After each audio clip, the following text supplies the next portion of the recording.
Hello दोस्तों, स्वागत है आपका आपके अपने चैनल मार्केट सपोर्ट में।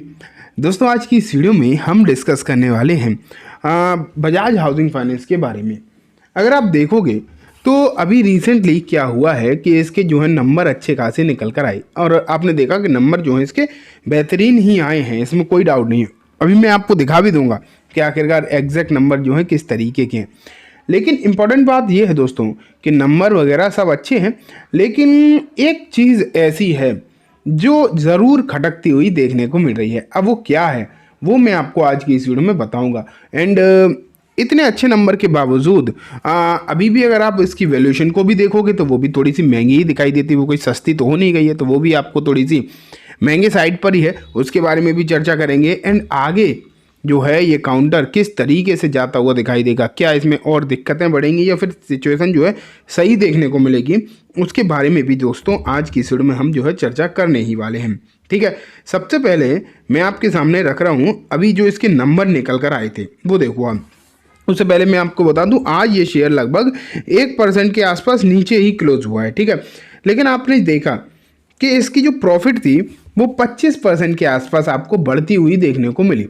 ठीक है, और 25% की जो बढ़त थी प्रॉफिट में, ये अपने आप में अच्छी बात है, इसमें भी कोई डाउट नहीं है। रिसेंटली आपने सबने देखा है कि यहाँ पर लगातार एक तरफा पिछले कुछ दिनों में गिरावट होती चली गई थी और लिस्टिंग के बाद ये शेयर भारी भरकम गिर गया था। आप ये मान के चलिए जब इसके रिजल्ट आए हैं, रिजल्ट से पहले ये शेयर ना एक समय ऐसा था कि ऊपरी स्तर से 45% तक नीचे था, लेकिन वहाँ से थोड़ी सी रिकवरी आप कह सकते हो देखने को मिली है। जिसने अपना निचला स्तर छुआ है 103 रुपये के आसपास का, वहाँ से शेयर अब 11% ऊपर ज़रूर आया है।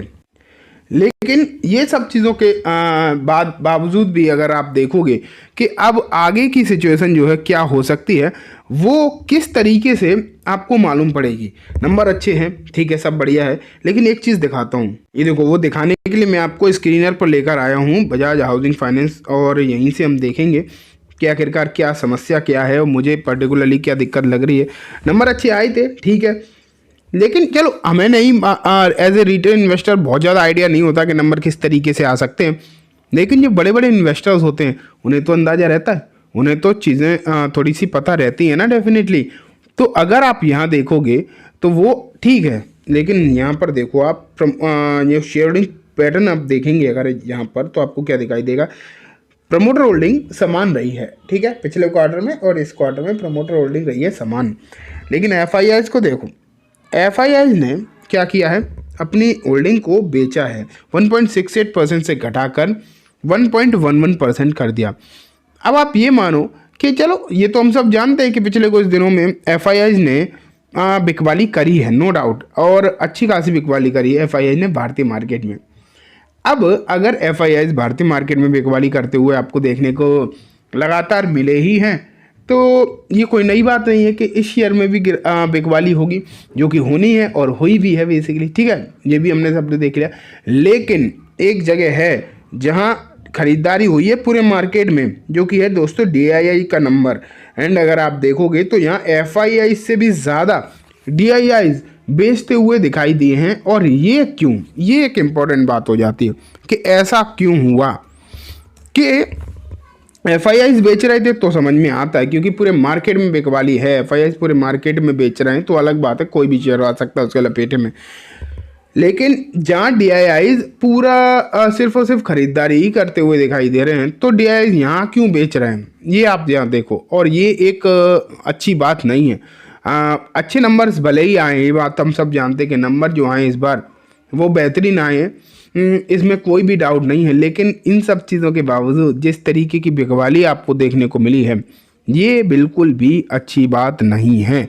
एंड ये कहीं ना कहीं एक आप मान के चलिए आपको अलर्ट कर देती है कि सब कुछ अच्छा है, तो इस तरीके से इसमें बिकवाली जो आई है specially from the big investors, ये ऐसा तो नहीं है कि उन्हें लग रहा हो कि यहाँ से और ज़्यादा सिचुएशन ख़राब हो सकती है। अगर मैं ज़्यादा कुछ नहीं आपको पी मल्टीपल दिखाने की कोशिश करूँ, इस बार के नंबर ठीक ठाक आए, उसके बावजूद अब ये नंबर भी हम देख लेंगे, लेकिन उससे पहले हम देखते हैं कि पी मल्टीपल आखिरकार जो है इसका कितना आपको देखने को मिला है।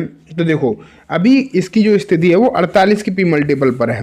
48 का पी मल्टीपल ये तो कहा जा सकता है कि ठीक ठाक ही है, लेकिन बहुत ज़्यादा सस्ता नहीं है। ठीक है, ये आपको मालूम होना चाहिए। कैसा नहीं कि कोई बहुत ज़्यादा सस्ता भी मल्टीपल हो। ठीक है, मैं आपको ये भी दिखा देता हूँ इसकी जो पीयर कंपनी है उनसे इसके क्या हालचाल है। तो देखो इसका 48 का है, बाकियों का देखो, बाकियों का 16, 6, 12, 19, 21, 25, मतलब इससे तो सब आधे ही हैं। अगर आप देखोगे इससे तो सब आधे ही दिखाई दे रहे हैं। तो ये सिचुएशन आपको यहाँ पर देखने को मिल रही है। अब मैं क्या कह रहा था कि नंबर भी मैं आपको दिखा देता हूँ। इस बार की जो प्रॉफिट थी वो आपको किस तरीके से बढ़ती हुई दिखाई दी है। ये देखो प्रॉफिट के टर्म्स में अगर हम देखें 546 पिछले क्वार्टर में थी। ये क्वार्टर था सितंबर का, और दिसंबर में 548, तो पिछले क्वार्टर के हिसाब से 2 करोड़ का इजाफा हुआ। लेकिन लास्ट ईयर 437 करोड़ का प्रॉफिट था। तो इसके हिसाब से अगर हम देखें तो यहाँ सिचुएशन आपको डेफिनेटली ठीक ठाक देखने को मिली। तो ये चीज़ें हैं। नंबर्स को हम एक डिसेंट मानते हैं। हम नंबर इतने ख़राब तो अगर नहीं कही जाएंगे, क्योंकि इस समय पर नंबर अगर आप देखोगे तो वैसे भी कोई बहुत ज़्यादा अच्छे देखने को मिले नहीं हैं, लेकिन नंबर इसके डिसेंट हैं। और उसके बाद तेज़ी भी हुई है। उसके बाद अगर आप देखो बेसिकली तेज़ी भी हुई है, लेकिन उन चीज़ों के बावजूद यहाँ पर जो इस क्वार्टर में बिकवाली निकल कर आई है वो थोड़ा सा कंसर्न जरूर क्रिएट करती है। एंड साथ में वैल्यूएशन भी अगर हम देखें थोड़ी से कंसर्न करते हैं क्रिएट।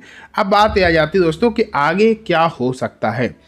ये अपने आप में एक बड़ा सवाल है कि आगे जो है क्या होगा, क्या चीज़ें सही देखने को मिलेंगी या फिर अभी भी जो है कहीं ना कहीं समस्याएं ही देखने को मिलने वाली है। तो मैं आपको बताऊं बजट एक इम्पॉर्टेंट फैक्टर, जैसा कि मैंने आपको बताया मोस्ट ऑफ द सेक्टर के लिए है, तो इस सेक्टर के लिए भी है।